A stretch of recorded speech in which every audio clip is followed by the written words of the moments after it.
Here he is, our Thursday regular from the Daily Hive, the national sports editor, Rob the hockey guy. Rob Williams, how you doing? Doing great, fellas. How are you? Yeah, fantastic. He was Rob the golf guy earlier this week. Oh yeah, I saw the swing. Yeah. Did you get two separate people saw me at Old Shaughnessy Golf Club and said, "Oh, Rob the golf guy." Oh, One of them was J-Pat. No, I'm a terrible golfer, guys. I got into it in the pandemic, and I do it, but I don't do it very well. So I won't take. Yeah. I wasn't bragging with my golf swing there. Yeah. So you look at it and you go, it's a stationary ball sitting on a tee. It shouldn't be as hard as it is. Alas. What do you think? We had a insightful interview with Jason King yesterday where he talked about JT Miller's contributions, and he used the word challenge, but I mean, it effectively sounded like he and JT were collaborators on how best to structure that Canucks power play that has been so good for the last couple of years. We are without a Vancouver Canucks captain. We anticipate one is coming by the fall. What do you think?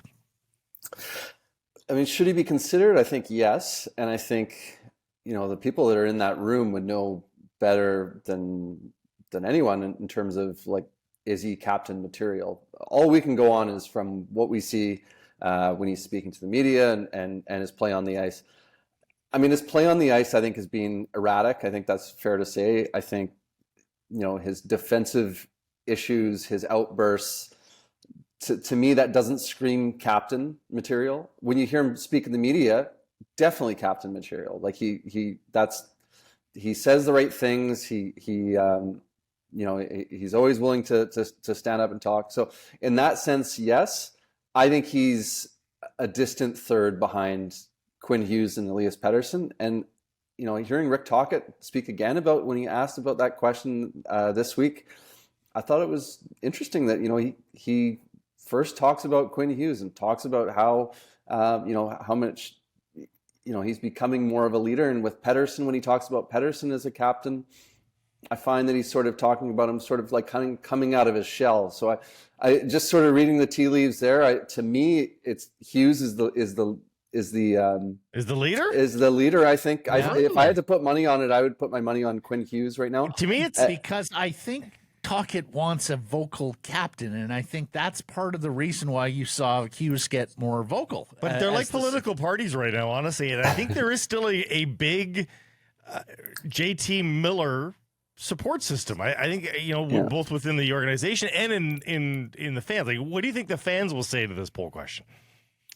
I don't think the fans are in favor of Miller being the captain. I think there's been enough noise around him the last couple of seasons that I think that Miller for captain will not generate a ton of support. I think most fans probably want Elias Pettersson to be the captain, probably think he should be the captain. And I think my view on this is if Elias Pettersson really wants to be the captain, he'll be the captain. But I don't know if he's suited for it. And that's not a slight against him. I don't know that it really suits his personality. I don't think he likes necessarily, being peppered with questions in the media. I mean, I don't know that any of the players love it, but I don't know that that's a part of the experience that he necessarily embraces. He does it, but does he embrace it? Is he going to want the extra scrutiny, the extra spotlight on him? The spotlight's already bright on him, of course. Yeah, I'm not sure about that. So I sort of view Hughes as a bit more in that sense, just from everything that we've been hearing from Tocchet the last few months. I feel like Hughes has kind of jumped ahead of Pettersson as the odds-on favorite now. Well, and of course, Hughes and Miller are under contract for 24-25. Elias is not, so there's that complication. If he wants to dangle that out. All three players have a lesser risk of being injured potentially because Rick Tocchet keeps on saying he wants to play the superstars and these captain candidates a lot less on the penalty kill. So maybe less block shots, and yet these are pretty decent penalty killers, particularly in the case of Pettersson. Yeah, I think this is one of those things where everyone's like, well, we'll believe it when we see it, right? Yeah. But I mean, I think it's and he didn't say he was going to take them off entirely, so I think that makes sense. And I think it is sensible to cut back their minutes on the PK. They were, Miller and Pettersson were among the league leaders in average ice time among NHL forwards last year. Hughes was among the leaders among the defensemen. So I do think it makes sense to cut back their minutes. You're not going to cut back their minutes at even strength or the power play. So you pick the penalty kill, I suppose. I think with Miller, I don't think the PK is a strong suit of Miller's game. So I think that makes a lot of sense. I think he probably ended up on the PK a lot because they just didn't have a center that could win a draw, right? Yep. So like they have to put him out there. I think the addition of Teddy Blueger will help a lot in that regard. So you put Blueger on the PK. I think that allows you to rest Miller a bit more, especially, now he's getting into his 30s. I don't think this is a guy who should be playing like 23 minutes a night. With Pettersson, I think it's a little bit more of an interesting situation because I think Pettersson was their best penalty killer last year. This is a guy that's getting Selke Trophy votes. Is that someone that you don't want on your PK? I mean, if your PK can be good without him, fantastic. You rest him and you save him for more offensive minutes. But otherwise, I think you're in a situation where you're probably going to need Elias Pettersson on the PK. And then as far as Quinn Hughes, they have a few more defensemen now that can kill penalties, so perhaps that bumps Hughes down the pecking order a little bit, and I think that's sensible. I think he was fine on the PK. I don't think he was like, he's not like Pettersson of defensemen on the PK. So resting Hughes a little bit more there could make some sense as well. I still think they're going to be a very top-heavy team in just about everything they do. I think, if you're Patrick Allvin, I think you're looking at it in terms of, okay, we've made some necessary adjustments at the bottom end of the roster. We have one more year where we're going to have to lean on our stars to do just about everything for this hockey club. And then maybe once we get to the summer of 2024 and some money shakes free, you're going to be able to start, adding bigger game here, third line center, another top four defenseman, some guys who can take some of the burden off of the Vancouver Canucks stars. That would be my best guess, at least as we sit here on July 13th, thinking most of the heavy lifting is done in the summer.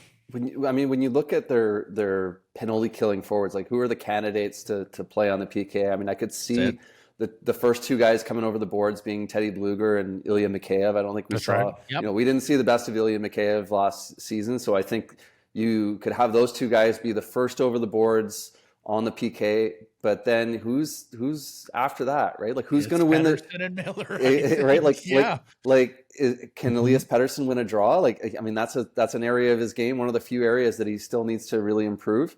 If you can trust Pettersson to win a draw, then I think you can have him go over the boards and then, pick someone. But after that, it's like, if you look at the guys that were most used among the forwards under Tocchet, it was Nils Aman, it was Dakota Joshua. So are those surefire guys? Like Phil Di Giuseppe, I think he can kill penalties, but I don't know if he's going to have a regular spot in the lineup. Hollander or Podkolzin would be a great opportunity. And I was just going to two kids need to. Yep. Yeah, and I was just going to say Vasily Podkolzin. I think that's something like I think this is the year in training camp. Certainly, I would love to see them try Podkolzin on the PK and give him an opportunity to win that spot, and maybe that gives him a few more minutes. Maybe if he's playing on the third line, but now he's getting PK minutes instead of playing, it's 10, 11, 12 minutes. Maybe now he's playing 13, 14, 15 minutes, right? And I think that would be good for his development. Yeah. Let's move along here, Rob.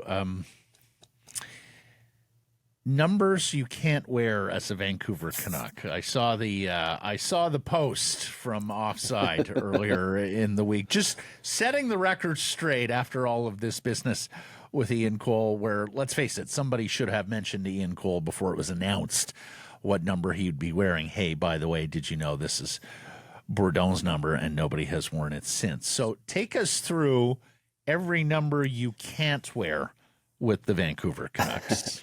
That's right. So every number you can't wear with the Vancouver Canucks. I figured that people needed a a primer, a refresher here, because there seemed to be some confusion with some fans. It seemed to be a lot of the same fans that think that the team can never do anything wrong, but that's another side issue. But yeah, you look at all the numbers that you absolutely can't wear. I listed, let's go in order here. So the first numbers you can't wear. You can't wear a number that's already been taken, right? You can't have 2 number 40s, can't have 2 number 43s. But of course, there have been situations where, and I was trying to, refresh my memory on this. Like, can you think of the times where a player came to the team, wanted a number, the number was taken, and then they ended up taking that number from someone else?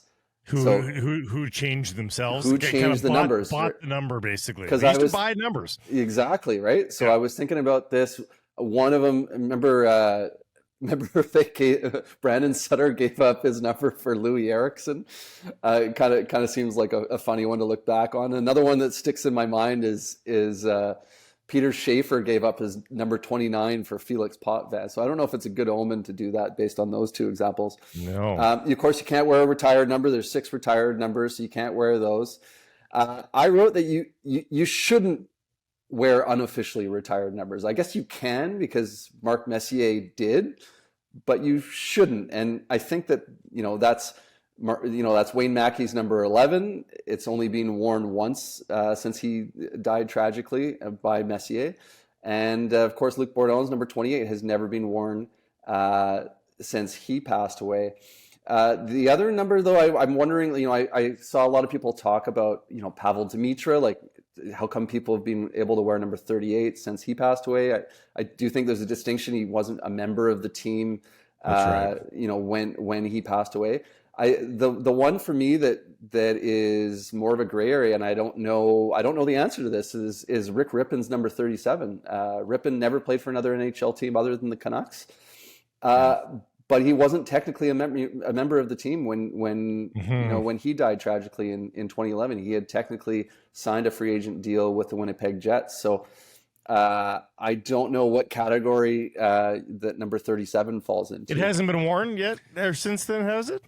Yeah, and it has not been worn 37. No. Yeah. The thing with Rippen that I think makes it more of a gray area than Demitra, and you're right, neither was a member of the Canucks when they passed suddenly, is that Rippen had a legacy here with the Mind Check program. Yep. So I would differentiate. He's so linked. Yes, Pavel Demitra, I think, was more known as a Blue. St. Louis Blue. Yeah, that's right. Whereas Rick Rippen was absolutely more known as a Vancouver Canuck. So yeah, I'm with you on 37. And if 38 has to be worn, so be it. Of course, nobody's wearing 99 because nobody has the temerity to wear 99. Now remember, 99 is officially retired across the NHL. So is it now? Okay. You can't wear number 99. Right. Mm-hmm. Yeah. So that one is last on my list. I've got 2 other ones here. I thought that. Number 1, Rob. That to me, number 1 is the big question, right? Because you didn't do right in my mind's eye by solely putting Roberto Luongo in the Ring of Honor. I think he deserved to have his number retired as well. But it'll get worn. It's interesting because it hasn't been worn since Luongo left town. But I mean, they've basically said, I mean, they're putting me in the Ring of Honor. They're not, the jersey retirement, presumably is not coming. So to me, number 1 is up for grabs. I think it should be retired, but it's not. So to me, that's in circulation. Now, the other 2 ones I had here. One of the quotes I loved from looking back on the Wayne Mackey Mark Messier story is Wayne Mackey's widow said that Messier can wear number 111. Like that's kind of, she was giving the big FU to Messier. You can't actually wear number 111. So that is something, and it's actually written in the rule. The NHL rule book specifically states you cannot have triple digits. So I thought that was interesting that's in there. You also can't have fractions or decimals. And now the last one that I think is interesting as well here, and I don't really have any memory of this, but the NHL used to allow players to wear number 0 and 00, though they got rid of it in 1996 after Martin Biron. It was a call up from junior, and he wore number 00, and he got lit up. And then the next year, the NHL said no more 0 or 00. And good on the league for that. Nobody should be wearing. By the way, does everybody remember the other number that Gino Udrich wore? 66. Yeah. That was in Mario Lemieux's era. Gino's like, give me 66. Oh. Love it. Love it. Well done. Very thorough, Rob Williams. Thanks. See, if not for Rob Williams, the Daily Hive and Offside, who is going through all the numbers and letting us know what you can and what you can't wear? Marvelous. Right up your on brand, Rob. Thank you for this, my friend. We'll catch up next Thursday. Sounds great. Thanks, guys. This Sekeres and Price clip brought to you by Applewood Auto Group. And remember, it's all good at Applewood.